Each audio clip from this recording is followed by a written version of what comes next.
अस्सलाम वालेकुम फ्रेंड्स, आप देख रहे हैं टैक्स दोस्ती वीडियोस। और ये ईमेल आपको एफपीआर से आपकी ईमेल पर आई होगी जो ये बता रही है कि लास्ट ईयर आपने जो अमाउंट पे की थी, इस साल आपने उससे कम टैक्स जो है डिपॉजिट किया है। तो सबसे पहली बात तो ये है कि यहाँ खुद लिखा है कि ये एक लीगल नोटिस नहीं है, लेकिन उन्होंने एक कैटेगरी बनाई है, high risk category for mandatory audit, यानी कि सेक्शन 177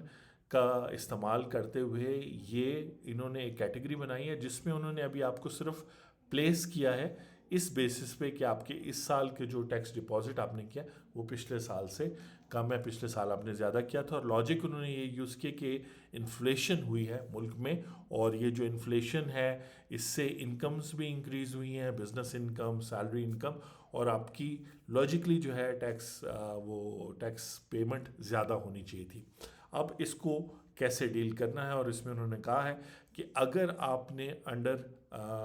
जो है ना अपनी इनकम कम शो की है, अंडर रिपोर्टिंग ऑफ इनकम की है, या जिसका दूसरा मतलब है कि एक्सपेंसेस ज़्यादा शो किए हैं, या टैक्स क्रेडिट ले लिया है, या कोई भी चीज़ जिसके लिए आपके पास प्रॉपर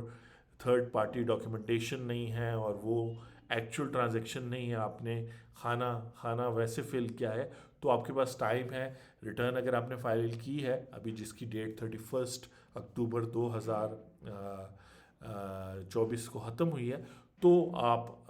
अपनी रिटर्न रिवाइज कर सकते हैं विद इन 60 डेज़, और इस एरर को ठीक कर सकते हैं। और अगर उसमें टैक्स ज़्यादा हो जाता है अपनी एरर ठीक करने की वजह से, तो आपको कमिश्नर की इजाज़त भी ज़रूरत नहीं होगी। तो अब इसको कैसे टैकल करना है? सबसे पहली बात है कि इस वक्त ये ईमेल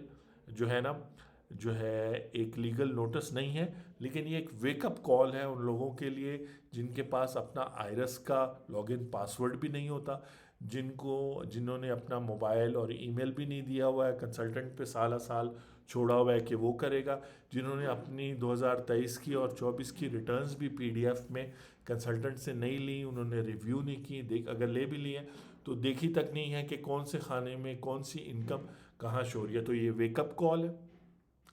हमारा टैक्स दोस्ती में जो प्रोसीजर है वो ये है, जैसे आप इस वीडियो के नीचे हमारी टैक्स दोस्ती वेबसाइट दी हुई है। हम जो है ऑनलाइन आपके सामने ही डेटा भी आपसे लेते हैं, लॉ आपको बताते हैं, फैक्ट्स आपसे पूछते हैं ऑनलाइन, और रिटर्न भी अब हम आपकी ऑनलाइन ही आपके सामने फिल करके सबमिट करते हैं। तो उसकी वजह ये होती है कि इतना सारा फाइनेंशियल, पूरे साल का फाइनेंशियल डेटा है जो आपके जहन में है, जो आपके रिकॉर्ड्स में है। अगर आप सारे डॉक्यूमेंट्स दे भी देते हैं तो बहुत सारी इंपॉर्टेंट बातें रह जाती हैं जो एक टैक्स रिटर्न को इनवैलिड बना देती हैं, इनकम्प्लीट बना देती हैं, और फिर उसका जो रिज़ल्ट है, यानी ये सवाल मेरे से पूछा जाता था जी के खैर है कोई बात नहीं, जो भी भर दिया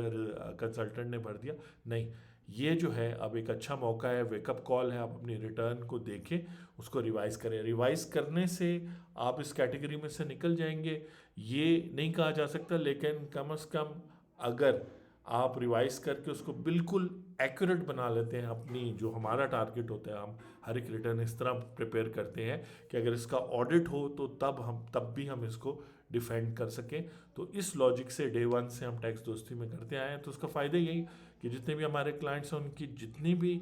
जो डेटा भी गया है, जो इन्फॉर्मेशन हमने डाली, उसके पीछे डॉक्यूमेंट्स हैं, लॉजिक है, कभी कभार तो बहुत लंबी चौड़ी डिस्कशन है उसके पीछे। तो ये नोटिस आपको नहीं आया, लेकिन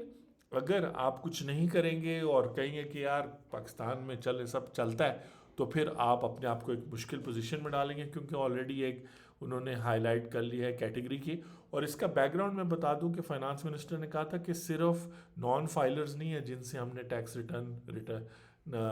फाइल करवानी और टैक्स वो करना है। जिस तरह आप देखेंगे 5,000 नॉन फाइलर से 7 बिलियन का टारगेट आज सेट हो गया, उनको भी नोटिस इशू हुए हैं। लेकिन अंडर फाइलर्स का भी उन्होंने बात की है कि जो अंडर रिपोर्टिंग कर रहे हैं अपनी इनकम, इसमें ख़ास तौर पे रेंटल इनकम, जिनके रेंटल घर ज़्यादा हैं, या जिन्होंने बिल्कुल ही सैलरीड पर्सन है साथ में रेंटल इनकम है वो शो नहीं की, बिजनेस इनकम है, इनकम कम शो के, ये सब लोगों का जो मामला है ये आपने देखना है और इसको ठीक करना है। अगर आपने अपनी रिटर्न प्रॉपरली फाइल किया फिर तो इस ईमेल को इग्नोर करें। इसका मतलब ठीक से मुराद मैं बता दूं कि आपने 100% डॉक्यूमेंट्स दिए, 100% फॉलोअप किया अपने कंसल्टेंट को, और 100% फिर उसके काम को चेक किया जब उसने आपको पीडीएफ भेज दिया आपकी टैक्स रिटर्न के डेटा ठीक था, सही कैटेगरी में डाला था, और जहाँ पर आपको कोई फील्ड का नहीं पता कि ये बहबूद इनकम कहाँ जाएगी या ये प्रॉफिट की इनकम कहाँ जाएगी, वो आपने अपने कंसल्टेंट से उस वक्त भी पूछते रहे पहले, और आपकी और उसकी लंबी व्हाट्सएप चैट होती रही। आप अगर चाहते हैं कि हमारे से रिव्यू कराएं तो व्हाट्सएप नंबर भी दिया हुआ है और नीचे वीडियो के वेबसाइट भी दी है, टाइम बुक कर लें और एक डिस्कशन कर लेंगे, रिव्यू कर लेंगे। मकसद ये है कि आपको ऑडिट नोटिस ना आए, आपका ऑडिट ना हो, वो मेन टारगेट है। और वो तब होता है जब आप रूल्स रेगुलेशन के मुताबिक सारे फैक्ट्स, क्योंकि जो लॉ है वो आपका कंसल्टेंट देख रहा है, फैक्ट्स आपने बताने हैं। कुछ लोग होते हैं, हमारे क्लाइंट्स भी हैं, उनसे गाड़ी किसी से भूल गई, किसी से इन्वेस्टमेंट भूल गई, किसी से इंश्योरेंस पॉलिसी भूल गई इंक्लूड करने। ये सब चीज़ें इंपॉर्टेंट है। बेशक हर एक चीज़ इनकम नहीं होती जैसे यहाँ उन्होंने कहा, लेकिन एक अच्छा मौका है कि आप अपनी रिटर्न को रिवाइज कर लें। मैं हूँ आपका टैक्स दोस्त और टैक्स होस्ट एंथनी विलियम्स। आप देख रहे थे ये ईमेल पर हमारा ओपिनियन, इन द सेंस कि ये गाइडेंस मैंने आपको दी है कि ज़रूर जो है अपने टैक्स मैटर्स में इंटरेस्ट लें, और टैक्स वोकेबलरी और टैक्स को सीखने के लिए टैक्स दोस्ती यूट्यूब चैनल भी है, और बहुत सारे लोग भी हैं जो बहुत अच्छा काम कर रहे हैं। आपसे नेक्स्ट वीडियो में मुलाकात होती है। अपना ख्याल रखिए। Thank you very much.